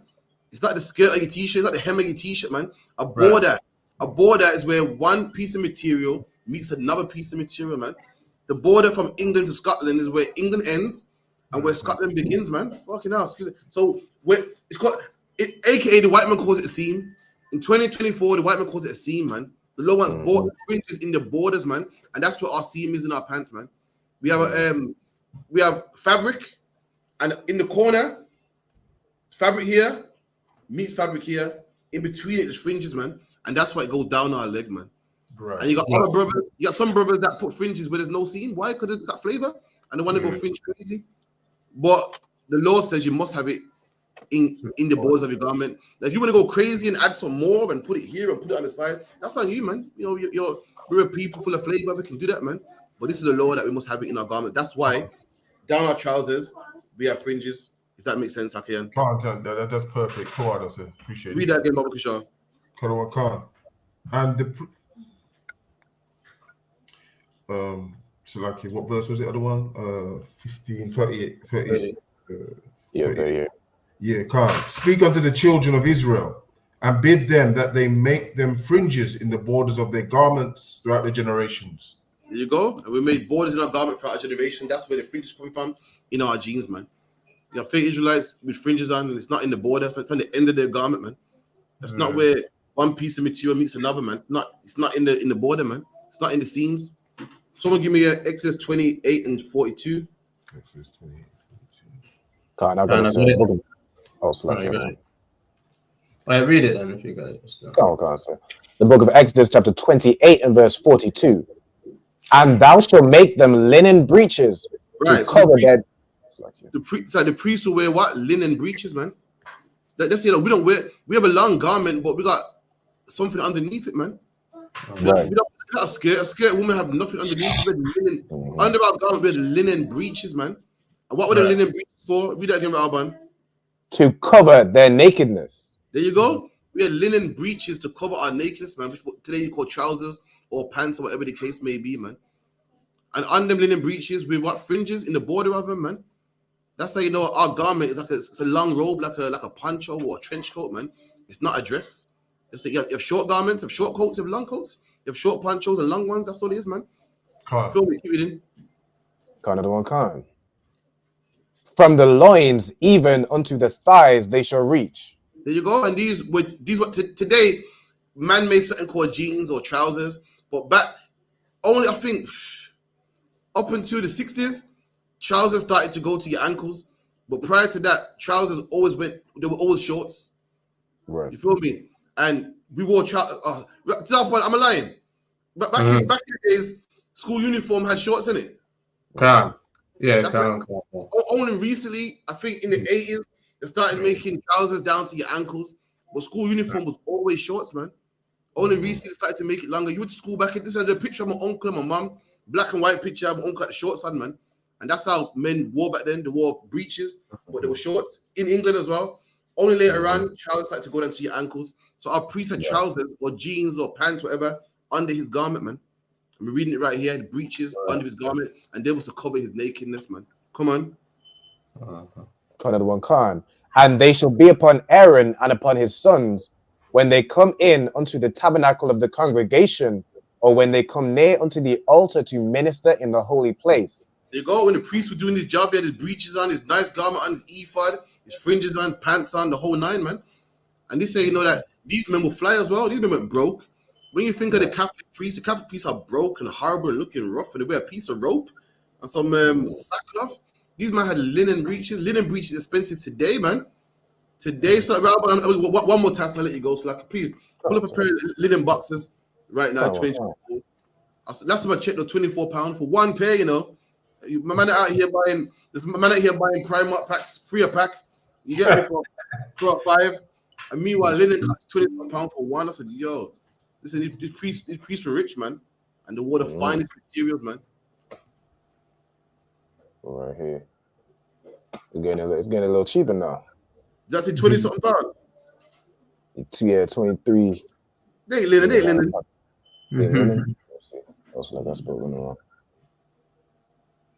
We type in 100% linen. Apparently, linen is like a breathable material. How much in a pack? This pack is like $23.38. We got this one here. This one's like £7. See, look at that, man. Linen boxes for £30 for one pair. You know what I mean? So you got some cheap ones, but yeah, that's my check. The linen linen's apparently like a sweat. It's a material that don't allow you to sweat. So it's very, free and has air in there and so forth. That's my check. It's £30 for one, man. It's a damn. In the kingdom, man. Salakia. Any question for wrap up? I'll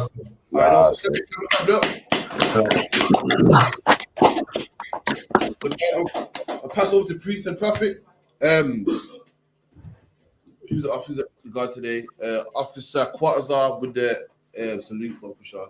Imagine if I got your name for a second, look, black man. Excuse me, man. You should be there.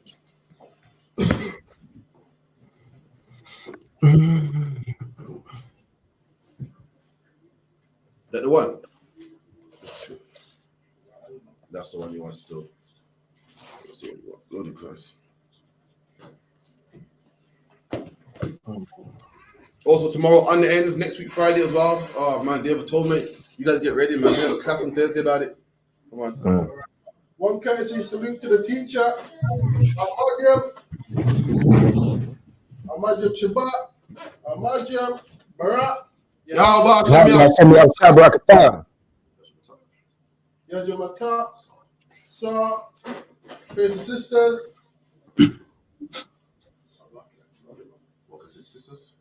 One courtesy salute to the sisters.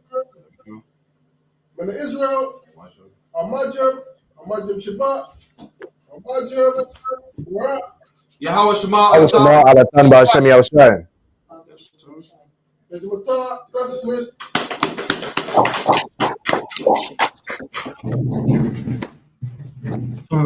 Ba'Shem Yahushai.